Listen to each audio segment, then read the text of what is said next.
Did you guys know that James Bond hasn't had a proper video game in over a decade? I'll repeat myself. One of the most recognizable, iconic characters in the history of fiction, continuously adapted across film, television, literature, and games for over 60 years, hasn't gotten a video game in over a decade. Granted, this is mostly due in part to the release of Activision's 007 Legends in 2012. A game so bad and poorly received it felt less like a farewell and more like a mercy killing. And for 13 long years, one of the most natural, game-friendly protagonists ever conceived just wasn't in any games. No stealth missions, no Q gadgets, and worst of all, no martinis, neither shaken nor stirred. So, when IO Interactive, the studio behind Freedom Fighters, Kane and Lynch, and most importantly, the Hitman franchise, announced they were developing an original James Bond game, the reaction immediately was, if anyone was going to bring Bond back from the 7th generation grave he found himself in, it should probably be them. I mean, the studio built its reputation on disguises, infiltration, creative problem solving, and meticulously crafted sandbox levels. The fit was so natural, it was almost too obvious. 007 First Light was first teased in 2020, and finally released in May of 2026 to strong reviews, selling nearly 3 million copies in its first week alone. It gave Bond fans something they hadn't had in a very long time. A reason to care about Bond again. I mean, the movie franchise has been on ice for half a decade at this point too, and having spent 24 hours with the character, I can say with confidence, IO Interactive didn't just bring James Bond back, they brought him back right. I'll just come right out and spoil the verdict. This is a really good game. Not a flawless one, we'll get to that, but a game that's been built with care, craft, and a genuine love and respect for the source material that comes through in every frame, every line of dialogue, and every perfectly timed quip.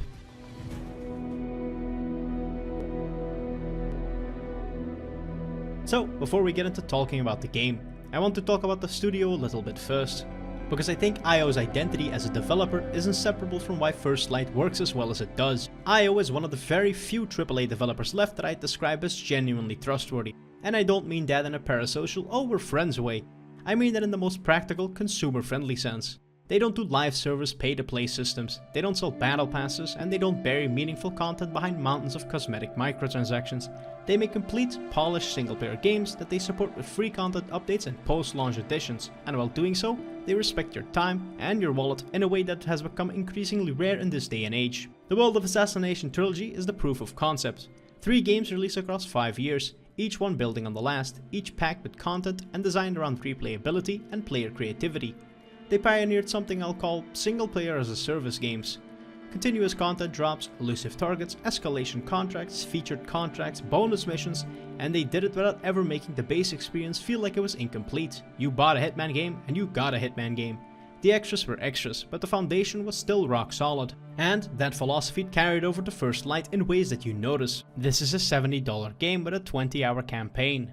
A Hitman-esque challenge system that encourages replaying missions, and a tactical simulation mode that extends your playtime even further without locking anything behind additional purchases. They've also already begun teasing additional story missions and content updates. It's basically the Hitman model being applied to Bond, and it works, because IO has earned the trust of their players to do it this way over the last half-decade. I bring all of this up, not because I'm on the studio's payroll, but as context. First Light is a game that could have only been made by a team that understands what it means to build something with integrity.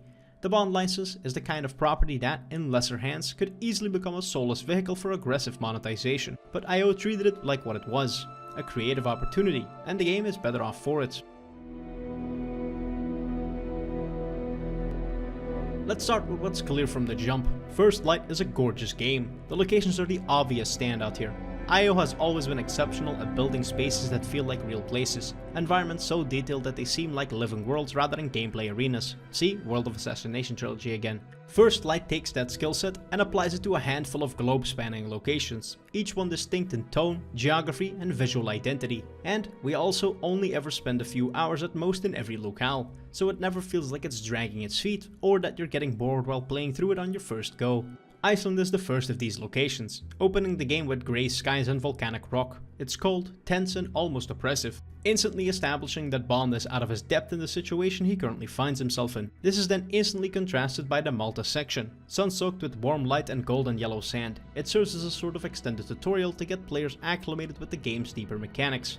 I also really enjoyed the fact that, despite this being a multi-hour glorified tutorial, the pace and creativity of it genuinely did not make it feel like one. We also take on an assignment inside of a London club, another locale that IO is familiar with translating into a sandbox. Slovakia's hotel is old world elegance, wood paneling and crystal chandeliers, really making it feel like there's centuries of unspoken history within the hotel's halls. Aleph in Mauritania is another standout location to me, bringing you to this black market hub that's essentially a hive of scum and villainy. It's the first section of the game where it lets you off the rails a little more, allowing you to freely explore the market as you try to make 100 grand through whatever means you can discover. Each location looks and plays differently from the one before it. The visual design also informs the player on the oncoming gameplay, whether it be stealth in tight corridors, action in open spaces, or social infiltration in crowded civilian environments. IO has always understood that level design is a sort of visual storytelling, and First Light really is their most varied showcase of that understanding. Character work is strong across the board. The facial capture and animation, particularly on Bond, Greenway and the rest of the core cast, is expressive and detailed. I wouldn't say it's quite on the level as Naughty Dog's borderline Uncanny Valley type of animation, but it's more than sufficient to sell the performances. Bond's physicality is particularly excellent. The way he moves through spaces, the way his body language shifts from casual confidence in social settings and rigid tension in combat, and the animation system handles these transitions with a fluidity that really sells it. The cinematic framing also deserves a special mention.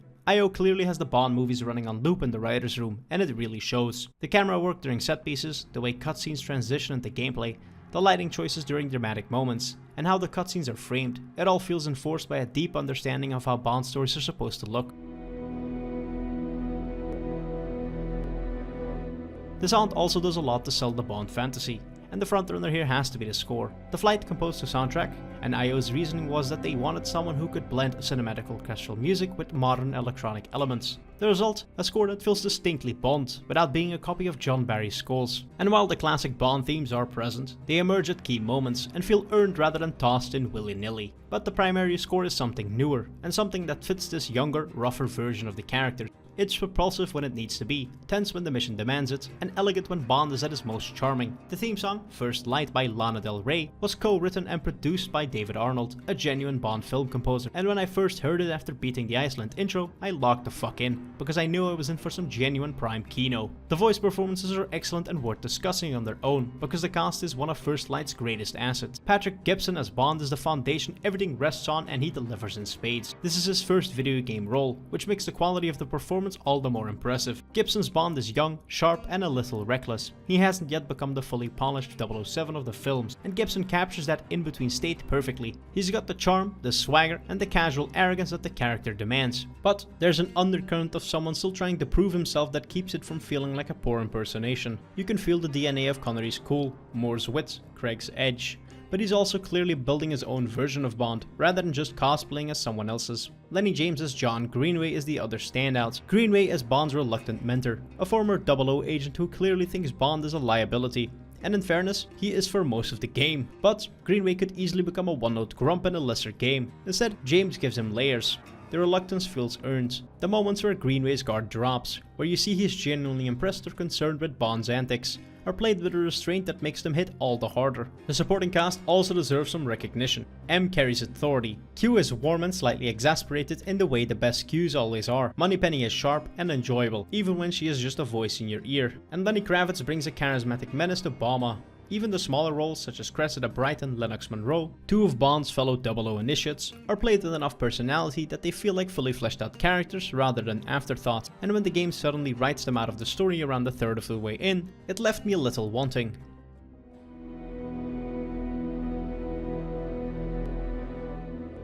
Now, this is where First Light gets truly interesting, and where the Hitman DNA becomes its greatest strength and its most frequent point of comparison. The simplest way to describe First Light's gameplay is as a blend of Hitman social stealth with Uncharted cinematic action. Now, that sounds reductive, and it sort of is. The game does have its own identity, but the comparison is useful because it captures the fundamental aspects of gameplay it utilizes. IO has basically built its reputation on open-ended sandbox levels where the player is given a target, a space, and near infinite creative freedom to figure out the rest. But First Light is not that. The levels are more curated, more linear, and more guided, and the solutions are more authored than appearing impulsively. So if you go on expecting more Hitman with a Bond coat of paint, you will be disappointed. But if you meet the game on its own terms, as a more linear, narrative-driven action-adventure with stealth woven into its DNA, it is genuinely excellent. Each mission offers multiple approaches, and the game does a good job of making you feel like you're choosing your path, even when the options are more finite than Hitman's smallest sandboxes. You can stealth your way through most encounters, bluffing past guards, using gadgets to create distraction, and slip through restricted areas undetected, or you can go loud,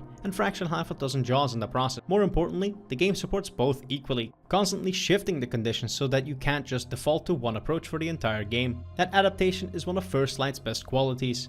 A mission can start with stealthy infiltration, and then escalate into a fight, before then seamlessly slipping back into stealth without ever feeling jarring. Let's start off with License to Kill. Bond is still an agent of Her Majesty's Secret Service, and he can't just go about knocking the heads off a small country's worth of goons just because he felt like it. There's still a little bit of code to uphold, and the mechanic is essential to how combat flows. You can't just draw your weapon whenever you want. Bond's gun is locked under normal conditions, and you can only draw and shoot when enemies threaten you with lethal force, or when the enemies look especially keen to blow your head off. A red warning also handily appears at the top of the screen when the game permits lethal weapons, and disappears when the situation is contained. Now, on paper this may sound restrictive, but in practice, it's honestly a solid mechanic. It forces you deeper into the spy fantasy rather than the shooter fantasy. You can't turn every mission into a John Wick shooter, and you'll have to engage with the stealth, the gadgets, the melee combat, and the bluffing.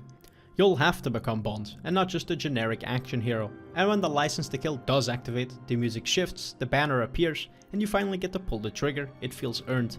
Because the guns also handle like a dream, every firefight feels snappy and fluid, and you really feel like Bond's trained dozens upon dozens of hours with each and every one of these firearms. Let's take a moment to talk about the shooting, because damn, this is what I'd imagine a John Wick game to play like. Well, a good one at least. Bond's not only proficient in hand-to-hand combat, but he's also adapted to almost every firearm on the planet, and you can weave together some insanely satisfying strings in combat, where you're shooting a guy at first, then you're doing a melee finisher on the guy, then you shoot a guy's hand, causing his gun to fly up into the air, before you then throw your empty gun at his head, stunning him, and then you catch his gun at the air before putting him 6 feet under. All of this is held together by solid animation work, crisp sound effects, and believable enough heroics from Bond himself. Anyway, what did I mean by bluffing? Well, Bond essentially has his own version of Instinct. Instinct functions as a replenishable resource that feeds into two key actions: luring enemies towards you for stealth takedowns, and bluffing your way past guards if you get caught somewhere you shouldn't be. Both are situational and valuable in their own way, but neither are something you can just spam your way through the game with.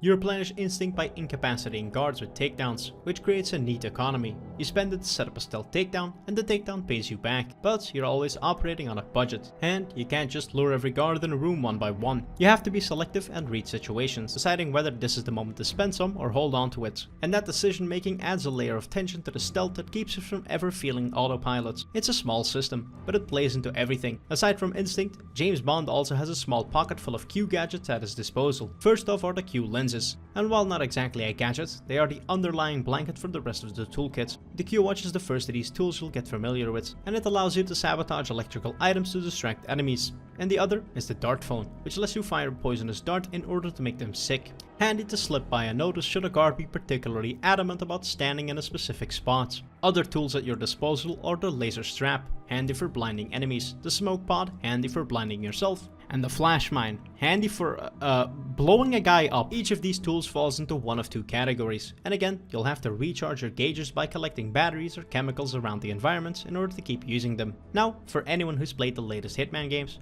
First Light will feel like a natural evolution.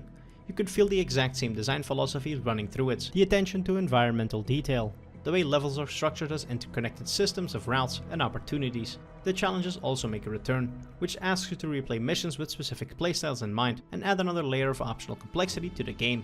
The challenge system is a big part of First Light's longevity. A single playthrough of the campaign is about 20 hours, but the game is clearly designed to be replayed. Each mission has layers of challenges that encourage you to approach them differently on subsequent runs. Unfortunately, the game isn't without its rough edges. Cover system feels a little clunky at times, with Bond snapping to and transitioning between cover points, lacking the fluidity of the rest of the movement system, and dying in a heated firefight because Bond decided to hide behind the wrong piece of concrete, resulting in your untimely demise, can be frustrating. The car chase in Slovakia, and yes, singular, is disappointingly scripted for a Bond game. It looks great, arguably even feels great, but it plays on rails in a way that feels at odds with the freedom the rest of the game allows. And just like in Hitman, the AI can be inconsistent. Most of the time, they'll react believably, they'll investigate noises, search areas, and call for backup should they feel something's off. But there's still moments where this illusion breaks, and a guard walks past something they absolutely should have noticed. or where the detection system randomly feels generous. It's not game breaking, but in a game built on stealth and manipulating, the AI behaving correctly at all times is part of the foundation, and any cracks that you happen to find in it will be more noticeable than they'd be in a pure action game.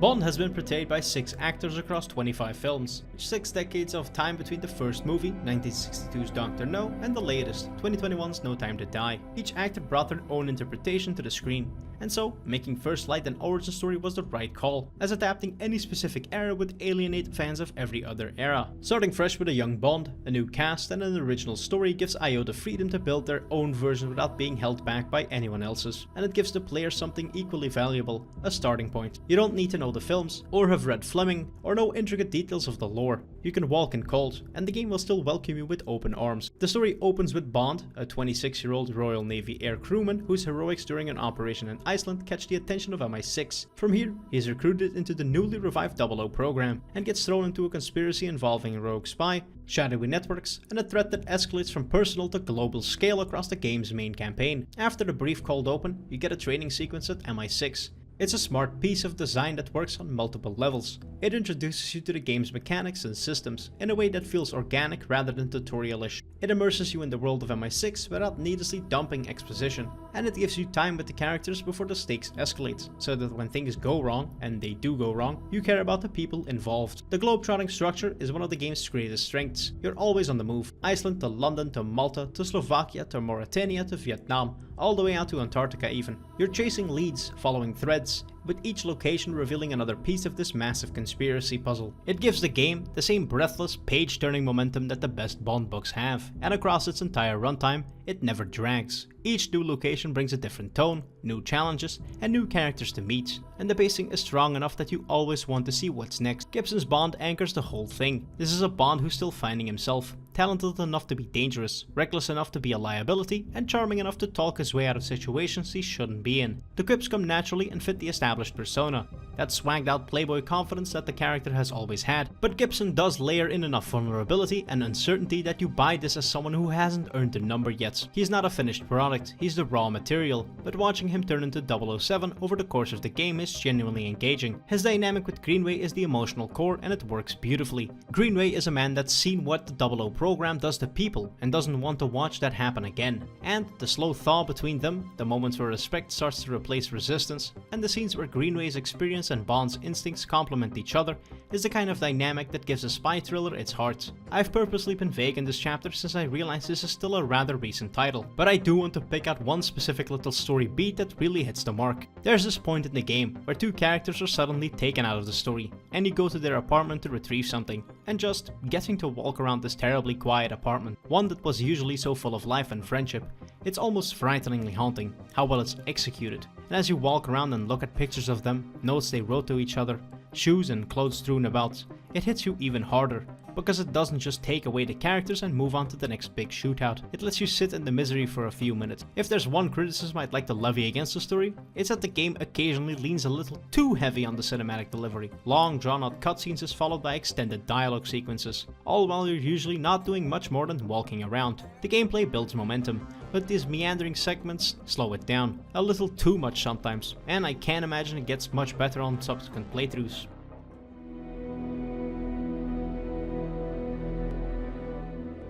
So First Light is a 20-ish hour single player campaign. That's solid, but at a $70 price tag, solid doesn't always cut it, and I think IO knew that. Because without Taxim, the value proposition would be a much harder sell. Taxim is the game's replayable side mode, and the in-universe framing is genuinely clever. MI6 is this hyper-modern, ultra-immersive virtual reality simulation chamber that lets Bond train his skills against real opponents. Only in locations Bond has already visited in the main campaign, funnily enough. And if you've played any of the World of Assassination games, you'll know exactly how this works. You're given an objective, and how you complete it is entirely up to you. And with every tier and escalation, the game layers on new modifiers and caveats. Maybe you're not allowed to take any damage, maybe you can't retrieve ammo from dead enemies, Maybe a timer gets slapped on. Each tier tightens the screws a little further, turning what started as a straightforward objective into something that requires you to do some real thinking. Every escalation also has its own set of challenges to complete. Some will come naturally as you play, others will make you actually sit down and think about how to approach a level differently, which is the kind of creative problem solving that IO does better than almost anyone. Completing missions and challenges rewards you with XP and Intel. XP levels you up, as it does in any game ever made. Intel is the more interesting currency. You spend it in the Intel shop to buy outfits, weapons and Q-Tech gadget upgrades that you can then take into subsequent missions. It creates a progression loop that sits outside the main campaign, giving you reasons to keep replaying even after you've seen everything the story has to offer. It's a decent add-on. IO has already committed to adding more escalations and operations post-launch, which should keep the mode fresh for a while, and for completionist-minded players who want that perfect save file, there's a lot here to chase. One last small touch I want to mention. There's this wall in the tax sim area that displays all of your found collectibles. It's a small thing, but I genuinely liked it. I hadn't seen it done quite like that in any other game before, and it's satisfying to watch that wall fill up as you dig deeper into the game.